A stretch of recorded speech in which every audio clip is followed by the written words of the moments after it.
Cell में iPhone खरीदने वाली थी, बस रह गया। सवाल आया मन में कि मुझे आईफोन चाहिए क्यों है। क्या आपके मन में भी ऐसा सवाल आता है कि मुझे हर साल नया आईफोन तो चाहिए, लेकिन क्यों, ऐसी क्या जरूरत है मुझे।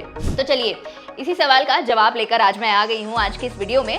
तो वीडियो को एंड तक जरूर देखना, क्योंकि यहाँ पर आपको ऐसे सवालों के जवाब मिलने वाले हैं जो आईफोन खरीदते टाइम आपके मन में जरूर आते होंगे। तो वीडियो को एंड तक देखना, चैनल को सब्सक्राइब कर देना और वीडियो को लाइक करना मत भूलना, क्योंकि ये आपके लिए बिल्कुल फ्री है। और वीडियो को अपने दोस्तों के साथ भी जरूर शेयर करना, कहीं वो कल आईफोन खरीदने तो नहीं जाने वाले हैं।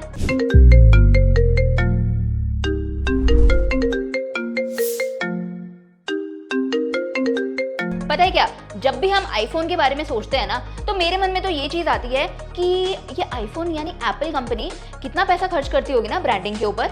यही तो उनकी असली ट्रिक है। वो मिलियंस ऑफ डॉलर्स खर्च करते हैं अपनी ब्रांडिंग और मार्केटिंग के ऊपर, ताकि वो हम और आप जैसे लोगों तक इस मैसेज को पहुंचा पाए कि आईफोन आ गया है, ले लो, खरीद लो जल्द से जल्द, चाहे हमें उसकी जरूरत हो या ना हो। लेकिन हम तो ठहरे बहुत ही ज्यादा स्मार्ट बनने वाले लोग। हमें तो आईफोन देखते ही बस ये ख्याल आने लगता है कि बस जल्दी खरीद लेना चाहिए, चाहे हमारे पास ऑलरेडी एक फोन है। लेकिन मैं तो आने वाले सीजन में नया आईफोन खरीदने वाली हूँ। ये सोचकर हम लोग जितने भी लग्जरी कंपनीज और हमारे लिए जितने भी लग्जरी एसेट्स होते हैं ना, उनके बारे में सोचने लग जाते हैं। लाखों करोड़ों रुपए इसीलिए तो खर्च होते हैं ताकि वो हमें इन्फ्लुएंस कर सकें उनका प्रोडक्ट खरीदने के लिए। लेकिन दूसरी साइड का हमने कभी नहीं सोचा कि जो सेलर्स हैं वो आखिर ऐसा क्या सोचते होंगे जिससे वो हमें मजबूर कर देते हैं उनके प्रोडक्ट्स खरीदने के लिए। उनका मेन मोटिव यही होता है कि बायर्स जो हैं वो लग्जरी को ज्यादा महत्व दें। यानी मेरे पास अगर आईफोन है तो मैं आईफोन सिर्फ इसलिए खरीदूंगी क्योंकि ये एक लग्जरी प्रोडक्ट है, मुझे इसकी जरूरत शायद नहीं होगी, लेकिन क्योंकि ये लग्जरी में आता है और मेरी लाइफस्टाइल को और ज्यादा हाई फाई बना सकता है, तो मैं आईफोन की तरफ जरूर जाऊंगी। यही सोच हम सब लोग रखते हैं। अब आप मुझे बताइए कि आप कोई भी प्रोडक्ट खरीदेंगे क्यों?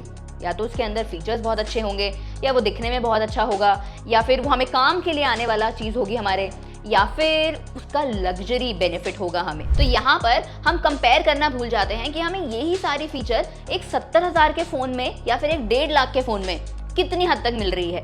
लेकिन क्या आपको मालूम है कि कोई भी बेस्ट प्रोडक्ट जो होता है ना, वो बाकी प्रोडक्ट से जीतता क्यों है? इसीलिए जीतता है क्योंकि वो लग्जरी है, इसलिए नहीं, क्योंकि सब लोग उसको खरीदना चाहते हैं इसीलिए। और सब लोग चाहते तो हैं उसे खरीदना, लेकिन एक्चुअली में हर कोई उसे खरीद पाता नहीं है। यहीं पे ब्रांडिंग एंटर करती है, जहां पर एप्पल जो है वो हर एक कदम पर यही सोच रहा है। उसका मेन मोटिव यही है कि हम बस आईफोन में खरीदना शुरू करवाएं अपना। और यहाँ पर एप्पल का रोल क्या आता है कि वो हमारे लिए सबसे पहले ऐसा एनवायरनमेंट क्रिएट करने लग जाते हैं। हम जैसे इंस्टाग्राम खोलते हैं, हमारे पास सेलिब्रिटीज के हाथ में आईफोन है, हमारे पास ऐसी रील्स आने लग जाती हैं जहाँ पर लोग वो आते हैं ना, स्किन फील करते हैं जैसे नया आईफोन लेते हैं, तो वो वाला पार्ट हम देखते हैं ना, तो हम लोग ऐसे होने लगते हैं कि यार ये तो हमें चाहिए, कितना अच्छा लग रहा है, कितना सुंदर दिख रहा है। इसी तरीके से काम करती हैं उनकी सारी स्टोर्स भी।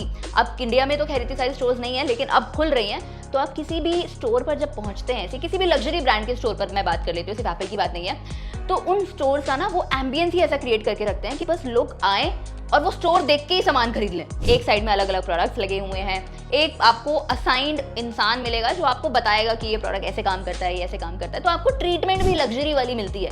तो वो चीज़ हमें पसंद आने लगती है और हम प्रोडक्ट खरीदने के लिए बेचैन रहते हैं। यहीं से एप्पल और इस जैसी जो लग्जरी प्रोडक्ट्स है ना, वो अपनी मार्केटिंग टेक्निक्स में सफल हो पाते हैं। अब आप लोग सोचेंगे कि मेरे को तो ये वाला एक्सपीरियंस लेना है, अरे मुझे भी रील बनानी है अपना नए आईफोन को अनबॉक्स करते हुए की। लेकिन क्या आपकी सैलरी इतनी है कि आप उसको एक्चुअली में अफोर्ड कर सकते हैं? अफोर्ड अगर कर सकते हो तो ले लो, लेकिन अगर आप अफोर्ड नहीं कर सकते हैं और जस्ट बिकॉज आपको वो इसीलिए चाहिए क्योंकि वो मेरे दोस्त के पास है और मेरे को अपना एक लग्जरी ब्रांड इमेज बनानी है अपने दोस्तों में और अपनी कम्युनिटी में, तो मुझे एप्पल का फोन खरीदना है, तो ये सही नहीं होगा।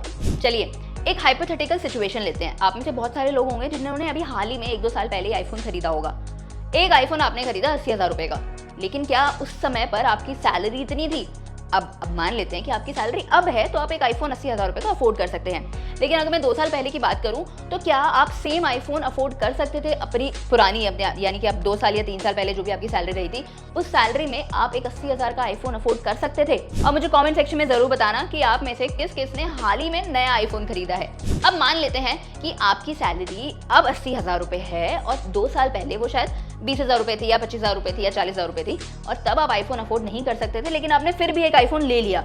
तो अगर आप अपना बाइफर्केशन देखेंगे ना कि आपने अपने एक्सपेंसेस को उसको अपनी सैलरी को किस तरीके से आईफोन खरीदने के उस पार्ट में डाल दिया जहाँ पे आपको उसकी नीड भी नहीं थी, तब आपको रियलाइज हो गया शायद आप किसी और स्किल को डेवलप करने में उस पैसे को इस्तेमाल कर सकते थे। और अगर मैं अब स्किल डेवलपमेंट की बात कर ही रही हूँ तो उसके लिए ना मेरे पास एक ऐसा प्लेटफॉर्म है जिस पर आप अपनी स्किल को डेवलप करने के बारे में सीख सकते हैं, वो भी एक्सपर्ट नॉलेज के साथ। आपको 1000 से ऊपर कोर्सेज मिल जाएंगे।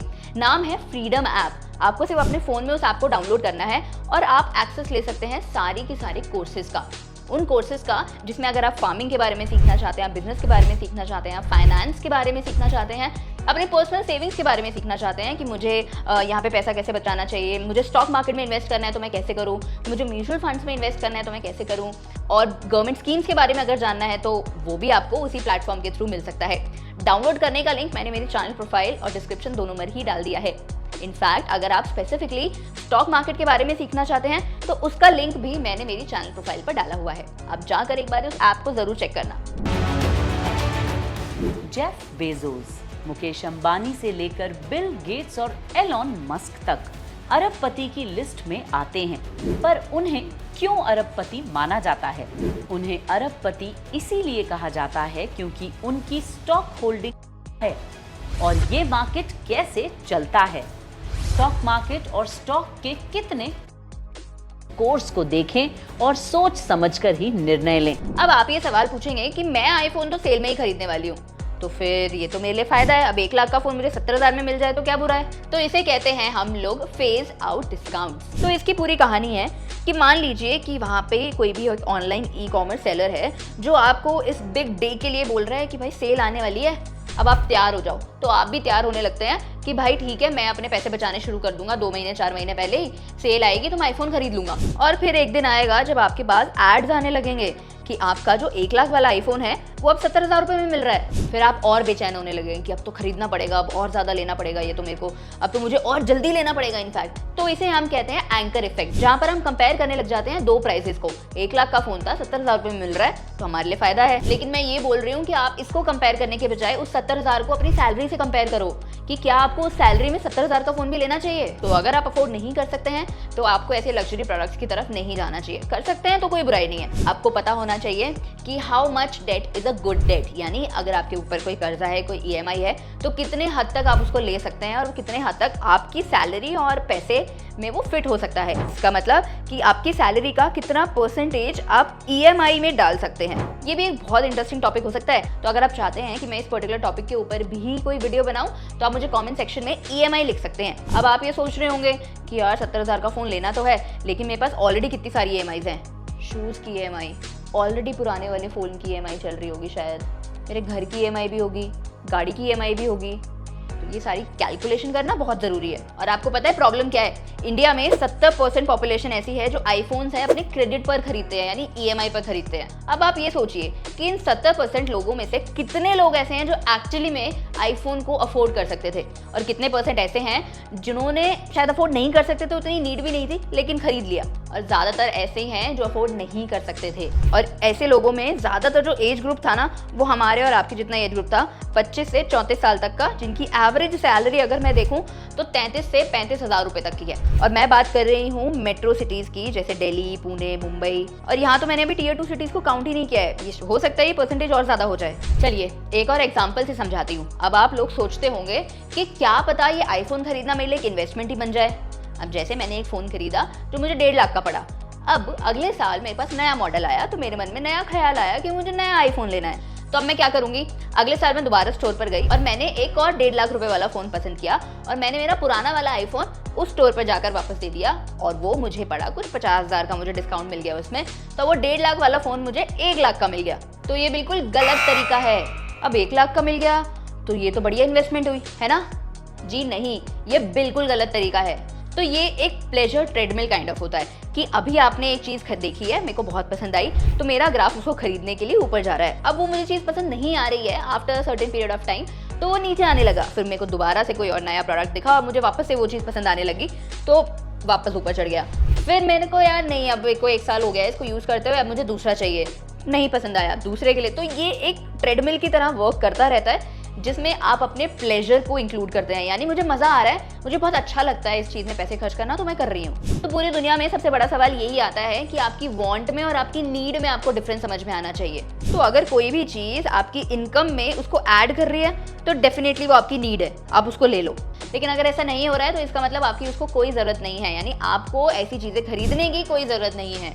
एक और सवाल मन में आता है कि आखिर मैं कमा किस लिए रही हूँ ना, अगर मैं अपने शौक भी पूरे ना करूँ तो बिल्कुल सही, बिल्कुल आपको कमाना भी आपका शौक पूरे करने के लिए ही होता है। लेकिन यहाँ पर जो समझदारी वाली बात है वो ये है कि आप पहले अपनी बेसिक नीड्स को पूरा करो, यानी कि एक आपको ना चार्ट फ्लो बना लेना चाहिए कि मेरे लाइफ में सबसे ज़्यादा इंपॉर्टेंट क्या है, वो खत्म हो जाए, उसके बाद बचा हुआ पैसा मैं अपनी लग्जरी, अपने घूमने फिरने पे या बाकी सारी चीज़ों पे खर्च कर सकती हूँ। पैसे बचाने का जो एक असली हथियार है ना वो ये है कि आपको ना अपना सेफ्टी नेट के बारे में पता होना चाहिए। तो पहला सेफ्टी नेट जो होता है वो आपके लिए होता है कि मैं अपने लिए सिक्योरिटी क्रिएट करूँ, मेरे को कभी कोई ऐसी नीड नहीं आनी चाहिए, मेरे को कभी ऐसी कोई पैसों की कमी नहीं आनी चाहिए जिससे मैं अपनी सिक्योरिटी, अपनी सेफ्टी को हैम्पर कर सकते हैं। दूसरी चीज़ आती है मेरी फैमिली, यानी मेरी फैमिली सेफ रहे, इतना कमाओ कि आपकी फैमिली जो है सेफ एंड साउंड रहे। तीसरी चीज़ आती है कि अगर आपके पास एक पॉइंट ऑफ टाइम के बाद नौकरी या जो भी आप काम कर रहे हैं वो ना रहे तो आपके पास इतना पैसा होना चाहिए कि आपके आने वाले कुछ महीने निकल जाएं, और ये पैसा आपके इमरजेंसी फंड्स के अलावा होना चाहिए। और चौथी चीज़ आती है कि आप एक स्किल डेवलप कर चुके हैं